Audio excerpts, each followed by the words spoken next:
Halo, assalamualaikum warahmatullahi wabarakatuh. Halo sahabat semua, ketemu lagi dengan saya di sini. Baik sahabat, saya punya anak. Tepatnya saya punya abang yang paling tua, dia punya anak. Jadi tepatnya cerita tentang dia. Ketika anak itu masih SMP, dia berFacebook, dia sudah sibuk dengan Facebook bagaimana menjual. Dia iklankan macam-macam dagangannya sampai dia sekolah selanjutnya juga demikian. Orang sibuk bermain dan dia sibuk mencari peluang-peluang. Dan alhamdulillah sekarang dia telah berhasil membuat jaringan sehingga berpenghasilan sebulan itu puluhan juta, bahkan juga mempunyai karyawan. Dan saya pernah wawancara dia bagaimana perjalanan perjuangan. Sahabat semua, ternyata anak saya ini memulai bisnisnya sekarang ini pada 2017, jadi bulan Februari ya, belum setahun.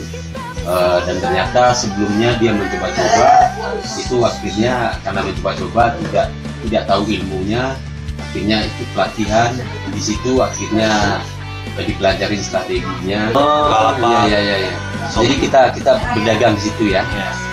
Oke. Begini, itu disebut marketplace. Itu ada 4: Tokopedia, Bukalapak, Shopee, sama Lazada. Yang 2 itu gratis. Yang 2 yang gratis yang mana? Lazada sama Shopee. Oh ya. Masuknya biar bisa masuk. Yang Tokopedia sama Bukalapak juga gratis juga ada. Cuma ada namanya tokonya untuk biar kelihatan beda sama ini, biar ini toko berbayar. Di bulan pertama, jadi 1 Februari, di bulan pertama perkembangannya bagaimana? Nanti akan tumbuh produk lain. Nanti produk baru, desain baru, pokoknya serba berbeda yang orang lain nggak akan berbeda. Memang kita itu harus buat produk yang berbeda. Jadi kalau ingin cepat maju dan sulit untuk dikejar orang, ya kita buat sesuatu yang berbeda, orang sulit mencarinya tempat lain, sehingga kita jadi monopoli. Pertanyaan sederhana lagi, ini agak privasi ya, pendapatan ini keuntungan bersih ya, keuntungan bersih yang paling tinggi dalam sebulan itu didapat kira-kira berapa? Ini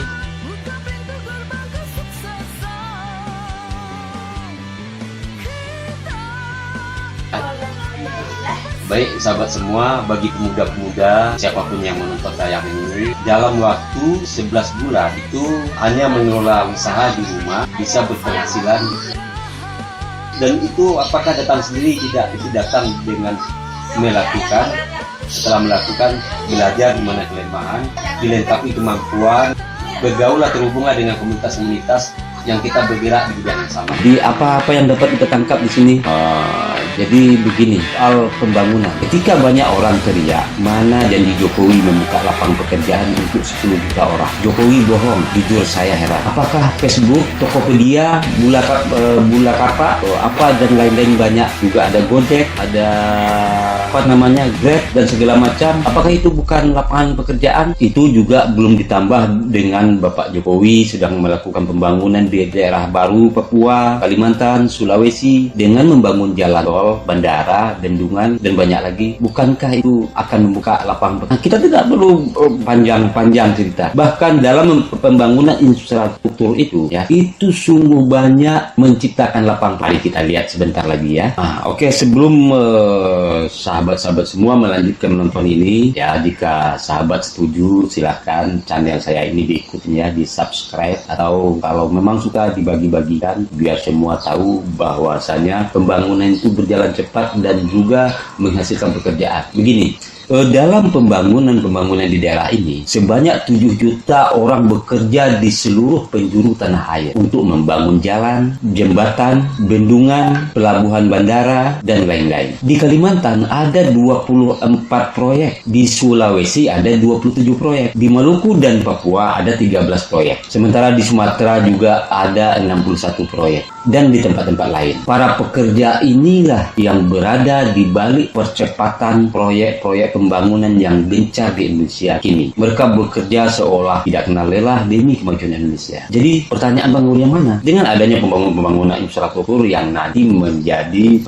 investasi bagi kita masa depan, juga di saat bertepatan itu menampilkan memunculkan pekerjaan, lowongan pekerjaan. Lihat pembangunan itu berapa 7 juta orang, dan jika pembangunan ini dilanjutkan terus, berapa masyarakat kita yang mendapatkan pekerjaan. Nah, baik sahabat, biar sahabat tahu apa kata mereka yang berjuang bekerja dalam pembangunan tersebut. Oke, mari kita lihat videonya. Baik sahabat, selamat menyaksikan. Sukses dan bahagia buat kita semua, maju dan jaya selalu bagi republik kita ini. Mari kita dukung pembangunan yang menuju kepada arah kebaikan bangsa kita, yang bisa mengejar ketinggalan selama ini sehingga kita bisa mencapai kemajuan yang sama dengan negara-negara lain. Negara lain bisa maju, Jerman bisa maju karena dia bersungguh-sungguh membangun, bersungguh-sungguh mengupayakan segala kemampuan untuk membangun bangsanya, dan kita harus seperti itu. Dan apa yang dilakukan oleh presiden kita itu sudah benar. Mari kita dukung. Baik sahabat, Assalamualaikum warahmatullahi wabarakatuh. Nama saya Amin, udah Amin aja Pak, nggak ada tulisannya. 33 tahun, pekerjaan ya beginilah, pekerja buruh kasar. Ya pertama dari rumah kan ya siap-siap alat-alat, apa yang perlu saya bawa, apa yang nggak ada saya pakai. Habis itu ya paling misalkan kadang-kadang nebeng nih Pak, nyampar, kadang-kadang saya nyampar, kadang-kadang dia nyampar gitu. Ya paling ayo berangkat sama saya, ya saya berangkat ngikut. Sampai nunggu biasalah arahan dari komandan-komandan, dari atasan-atasan kan ngasih instruksi kerja begini.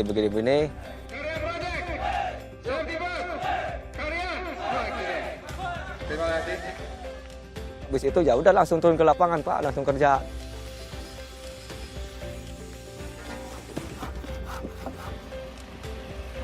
Breaknya kan kalau aturan dari kantor kan jam 11.30, paling mandi, makan. Ya kadang-kadang di warung gimana aja gitu maunya gitu. Makanya sama teman-teman semua kan banyak, kumpul sama teman ngobrol-ngobrol. Ya dulunya kan kadang-kadang repotnya di ekonomi Pak, orang-orang kecil kan paling istilahnya kalau bukan di mereka sekarang ini, misalkan di luar, kadang-kadang kerjaan ada sebulan kerja, habis nih kerja udah nganggur 2 bulan nganggur, kemana nih dari duit, aduh itu udah pusing Pak. Kalau sekarang ya alhamdulillah lah, gitu. Tenang gitu, kayak di sini kan lama jangkauannya gitu, agak tenang pikirannya gitu. Jadi istilahnya ada harapan lah. Ya pikirnya udah penting saya sehat, beri kemauan keras untuk bekerja, tinggal nunggu saya gajian itu Pak aja, udah tenang gitu pikirannya gitu. Emang harus dibesarin nih proyek kayak begini gitu. Jadi istilahnya membuka lapangan kerja buat orang banyak lah istilahnya. Orang-orang seperti saya kan istilahnya kemana kerja gitu. Harapan saya ke depannya ya kalau minimal udah jadi nih proyek itu bendungan, pada jembatan, apa itu ada perumahan, udah ada fasilitasi sama presiden, saya harapannya itu dijaga gitu, biar awet, biar sampai anak cucu bisa menikmati hasil kerja saya gitu.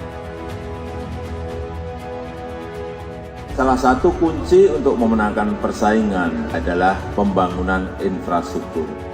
Jalan tol, pelabuhan, airport untuk mengejar ketertinggalan. Tapi semua infrastruktur yang dibutuhkan rakyat kita tidak akan terbangun dengan sendirinya. Di balik itu ada kontribusi yang besar dari sumber daya manusia yang handal, yang terampil dan terlatih.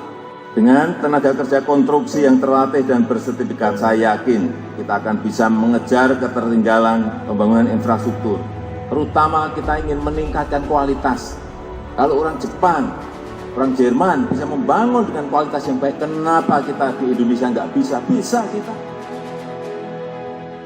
Kita harus merasa yakin bahwa kita juga bisa melakukan seperti yang mereka kerjakan.